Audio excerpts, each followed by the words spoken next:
హైదరాబాద్ లో లగ్జరీ కార్ల డీలర్ బస్రత్ ఖాన్ ఇల్లు, ఆఫీస్, స్నేహితులలో ఈడీ సోదాలు చేస్తోంది.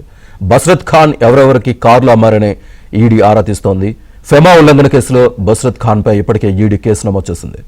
రాజకీయ నేతలు, వ్యాపారవేత్తలకు లగ్జరీ కార్లు విక్రయించారు బస్రత్ ఖాన్. అతడు స్మగ్లింగ్ చేసిన కారు కేటీఆర్ కాన్వాయ్లో ఉండడంపై అనుమానాలు వ్యక్తమవుతున్నాయి. కారు పార్టీ స్మగ్లింగ్ లగ్జరీ కార్ల మీద నడుస్తోందా అంటూ ఇటీవల బండి సంజయ్ ట్వీట్ చేసిన నేపథ్యంలో ఈడీ దాడులు ప్రాధాన్యం సంతరించుకున్నాయి.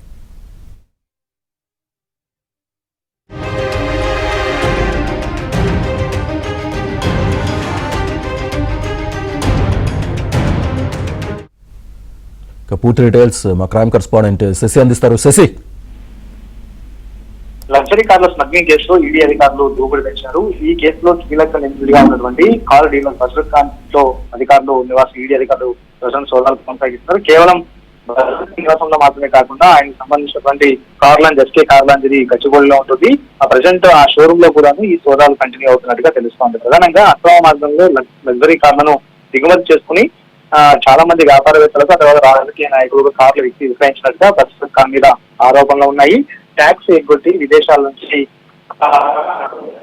చేస్తున్నటువంటి అంశంలో భాగంగా ఇప్పటికే డిఆర్ఐ అధికారులు బస్రత్ ఖాన్ ను అరెస్ట్ చేయడం కూడా జరిగింది. అయితే ఇందులో పెద్ద ఎత్తున కూడా మనీ లాండరింగ్ జరిగిందన్నట్టు ఇప్పటికే ఈడీ అధికారులు భావించి అందుకు అనుగుణంగానే పిఎంఎల్ఏ యాక్ట్ కింద కేసు నమోదు చేసి దర్యాప్తు కొనసాగిస్తూ ఉన్నారు. ఇప్పటి వరకు కూడా బస్రత్ ఖాన్ ఎక్కడెక్కడ నుంచి కారు తెప్పించారు, ఎవరెవరు విక్రయించారు, ఎంత మొత్తంలో డబ్బులు చేతులు మారాయి అన్న అంశాల గురించి కూడా ఈడీ అధికారులు లోతుగా దర్యాప్తు చేస్తున్నటువంటి సందర్భం కనిపిస్తోంది. సో ఇందులో భాగంగానే తాజాగా బస్రత్ ఖాన్ నివాసంతో పాటు ఆయనకు సంబంధించినటువంటి ఎస్కే కార్లాండ్స్ లో కూడాను సోదాలకు దిగారు. ప్రధానంగా ఇప్పుడు ఈ లగ్జరీ కార్ల వ్యవహారం ఇటు తెలంగాణలో హాట్ టాపిక్ గా మారిందంటూ కూడా చెప్పుకోవచ్చు. రాజకీయ రంగు కూడా పులిమిపోయిందని కూడా చెప్పుకోవచ్చు. ఎందుకంటే బస్రత్ ఖాన్ వద్ద కేటీఆర్ కూడాను ఒక కారు కొనుగోలు చేసినట్టుగా ప్రస్తుతం తెలుస్తోంది. ప్రజెంట్ ఇప్పుడు కేటీఆర్ వాడుతున్నటువంటి TZ00D6666 ఈ కారు కేటీఆర్ బస్రత్ ఖాన్ వద్ద నుంచే కొనుగోలు చేశారు. ఇది ఎట్ హోమ్ హాస్పిటాలిటీ సర్వీసెస్ పేరు మీద ఈ వాహనం కలిగి ఉంది.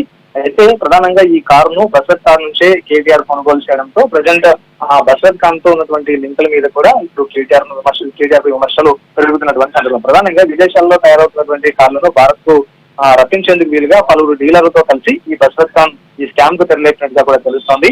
ప్రధానంగా ఇలా ముఠాగా ఏర్పడి విదేశాలకు సంబంధించిన కార్లను నగరానికి తీసుకుని వచ్చి స్మగ్లింగ్ చేయడం ద్వారా కోట్ల రూపాయల వరకు కూడా పన్ను ఎగ్గొట్టినట్టుగా ఇప్పటికే ఈ డిఆర్ఐ అధికారులు గుర్తించారు. సో ఇందుకు అనుగుణంగానే డిఆర్ఐ అధికారుల కేసు నమోదు ఆధారంగానే ఈడీ అధికారులు కూడా కేసు నమోదు చేశారు. వాస్తవానికి విదేశాల నుండి ఇండియాకి కారు తీసుకోవాలంటే మాత్రం ఖచ్చితంగా ట్యాక్సులు భారీగానే చెల్లించాల్సిన అవసరం అయితే ఉంటుంది.